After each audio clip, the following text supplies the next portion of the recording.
Yo, what's up? Dr. Swole here, MD bodybuilder, back with another video. Today we're going to be talking about an underrated strategy for building size and strength, and that is the top set back off method. This is a really simple system that a lot of power builders use to build size and strength at the same time. However, it's also really useful for people who are only interested in hypertrophy. This strategy is very versatile and simple to use. And today I'll be explaining the advantages of the system as well as everything you'll need to know to start implementing it in your programming. To introduce the system, the top set back off method is where you start off with one heavy set followed by lighter sets, which may or may not have higher reps as well. Quick outline for today, I'm going to be introducing you to everything you need to know to start implementing top set back off training in your program. We'll start off by talking about the differences between strength and hypertrophy training, because this will inform us as to why we're doing this. Then we'll talk about the benefits of top set back offs. We'll talk about how to set them up. Next, we'll give you some concrete examples in terms of actual rep schemes that you can implement today. Lastly, we'll touch on progression methods, that is, how to actually run these over time. If you've been getting value from my channel, make sure you smash that like button, hit subscribe, and let's get into it. Okay, let's start off this discussion by talking about some of the differences between strength and hypertrophy training. Now, I'll note that for a beginner, that is someone in their first 1 to 2 years of training, can actually develop strength and hypertrophy simultaneously to a large extent. So our discussion today and this top set back off method applies more so to intermediate to advanced athletes. As you become more advanced, training for strength versus hypertrophy becomes a little bit different, and it will be difficult to optimize both simultaneously. Let's look at some of those differences.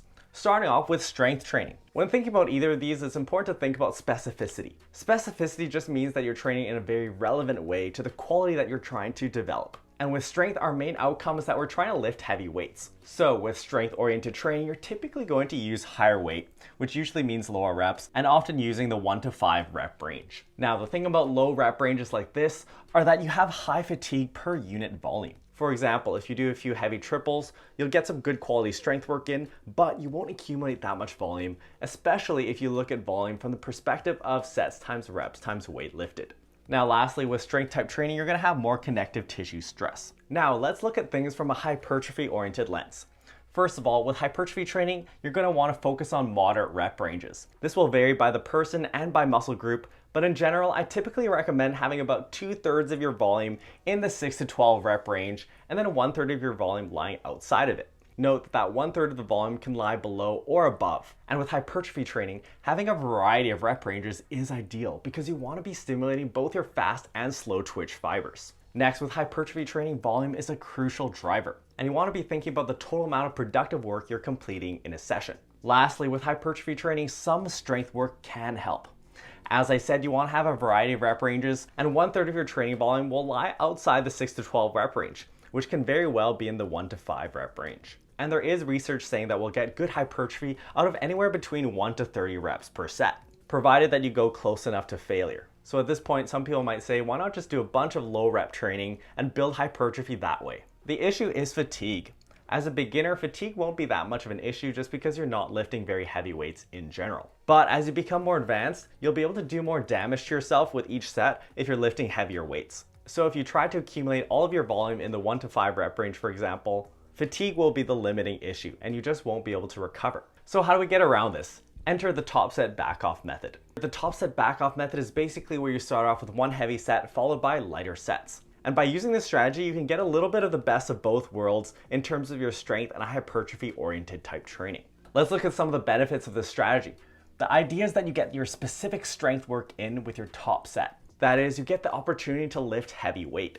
Plus, you get to do this work at the beginning of your session when you're fresh. And in general, I do think it's a good idea to get in your quality strength type training at the beginning of your workout. Then after that top set, you can move on to your back off sets where you can accumulate volume. Here, when we drop off the weight and sometimes increase reps as well, we're working in a more productive range for hypertrophy since you get a better stimulus to fatigue ratio. In other words, you can accumulate that volume without generating as much fatigue. You also won't accumulate as much connective tissue stress. If you try to do everything with heavy weights all the time, you probably eventually will run into issues with your joints and tendons. Next, the strength that you get from your top set can be helpful for bodybuilders, even if you're purely interested in hypertrophy. The idea here is that mechanical tension is the prime driver of hypertrophy. And if you dedicate a little bit of your training towards developing strength, you'll be able to lift more weight and thus generate more tension. I don't think you should be chasing strength as a bodybuilder, but it's something to think about. Lastly, this kind of training can be more motivating than just straight sets, and it can be mentally easier to have your back off sets be lighter.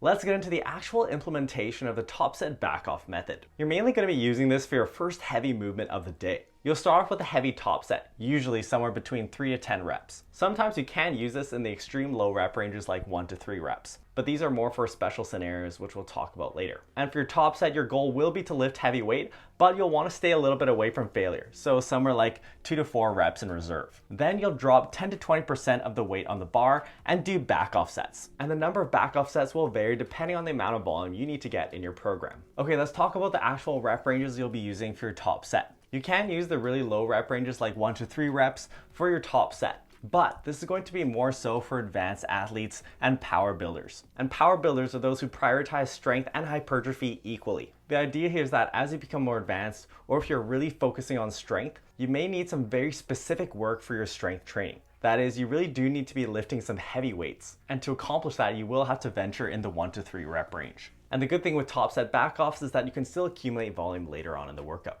A top set in the 3 to 5 rep range typically can work for your main lifts. The 6 to 10 rep range is very versatile. So this could work for your big 3 squat, bench, and deadlift, but it can also work for accessory movements. I said that you'll typically be using the top set back off method for your big heavy lift of the day. But note that this can apply to your main lifts as well as your accessory lifts. For example, front squats, RDLs, close grip bench press, overhead press, or heavy dips, but even for some of your heavy pulling movements like barbell rows, T-bar rows, and weighted chin-ups. Okay, let's go through some concrete examples that you can implement in your training today. We'll go through these by different rep ranges. So starting off with the higher rep ranges like 6 to 10, you could do a 1x6 followed by 4x6. That is, you would do a top set of 6, drop 10% off the bar, and then do 4 sets of 6. Another example would be 1x8 followed by 3x10. Note here that you might actually do more reps on your back off sets. This might affect how much weight you need to take off the bar. And then here we have a 1x10 followed by a 3x10. So I want to illustrate here that this method doesn't just apply to really low rep sets. You can implement it in higher rep ranges. Let's do some more examples with slightly lower reps. In this first example, you do a 5 rep top set, take 10% off the bar, and then do 2 more sets of 5 reps. Another example, you do a top set of 4, followed by 4 sets of 8. And then in this last example, you do your top set of 5, followed by 3 sets of 10. Note that there's quite a bit of difference between these. This first scheme is more strength oriented with lower volume, and these ones are more hypertrophy oriented. Note that you can also have quite a bit of a gap in the rep ranges between your top set and your back off sets. Here are some more examples using the extreme low rep range.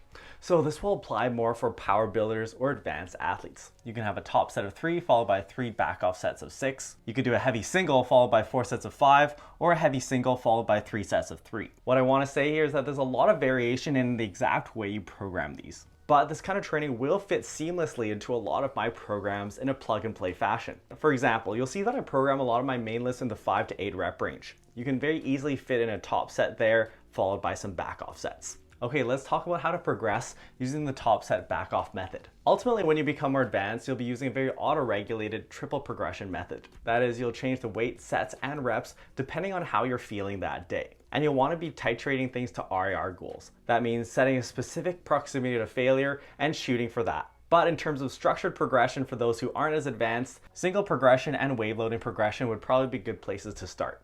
In single progression, you progress just one variable at a time. For example, just adding some weight each session. And here you'd be keeping your rep ranges constant. With a wave loading progression scheme, you'll go to heavier weights and lower reps each week. For example, 10 reps, then 8, then 6, and then coming back to 10 with heavier weight. And the nice thing about the top set back off method is that since you're just taking a percentage off the bar when you go to your back offs, when you progress your top set, your back off sets will progress proportionally. Note here, however, that with this method, you want to prioritize progressing your top set. Of course, you'll want your back off sets to progress over time as well, but they may do so more slowly. I'll note here that the back off sets also give you the option of progressing your RIR more. That is, these are the sets where you might want to push closer to failure. Question of the day, do you use top set back offs, and what's your experience with them? Let me know. If you want to learn more about how to optimize your programming for hypertrophy, check out my book where I go through how to set up your program and actually run it over time for optimal results. If you're still thinking about the differences between straight sets, pyramid sets, and reverse pyramid sets, check out this video where I go more into depth. Make sure you help me out by liking the video, subscribe to the channel, and we'll see you next time.